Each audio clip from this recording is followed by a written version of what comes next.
Hey everyone, today I'm going to show you guys how to get this clip-in look. You guys, it looks like a sew-in, literally. And this hairstyle takes no time whatsoever. If you're new to hair and you are a beginner, this hairstyle honestly is right up your alley. You could achieve it easy, no problem. So if you're interested, keep on watching.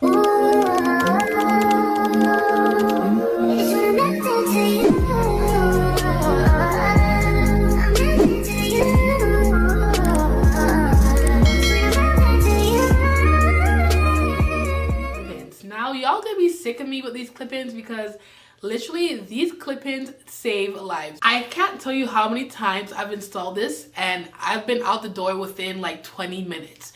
That's how quick clip-ins are, and they're so convenient and they're so easy. They're literally bigger than friendly. Placements with clip-ins are very important because it gives you a different look every single time. If you guys remember in my last video, I had them in and you guys absolutely loved it on my Instagram page. Thank you guys for the love. But this time I'm going to show you guys how placements really change how it looks, the style, the shape of your face, everything like that. First things first, you're going to part your hair in the style that you want. So if you want a middle part, you're going to part it in the middle. If you want a left side part, you're going to part it on the left side or the right side. Or if you just don't want any parts, my favorite method for that is just literally drawing a line straight across and it'll give you like an all back or free part. So for me, I obviously want the middle part butts down. So I'm going to do a middle part and I'm going to leave out just a little bit of my edges as well. So if I do want to pull it up in like a half up.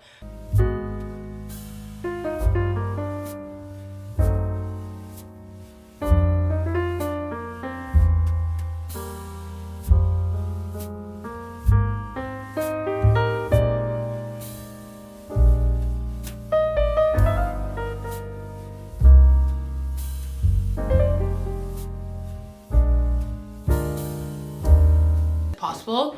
So I did the sides and the middle part, and now I'm just gonna braid back the back. It doesn't have to be clean, doesn't have to be perfect. As long as your hair is braided back and protected, you're good. It's now time for the fun part. We're gonna install the clip-in. So I typically like to start off with a shorter piece at the back, not the long one, probably like a 2-clip. That way the back is fully covered. You can start with a 3-clip if you want. My preference is just a 2-clip, and then we're gonna build up from there until we get to like halfway, and then that's when we're gonna start to pin the clips coming this way opposed to back. Look, 2-clip, 2 clips, 1, 2. I'm just gonna put it right at the bottom so that way it's kind of full. I love when my clip-ins are full. I don't like when they're really thin. So I put the 2-clip right at the back so that way, just in case the wind blows, it's not gonna be like a big gap. The hair is gonna be right there.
how it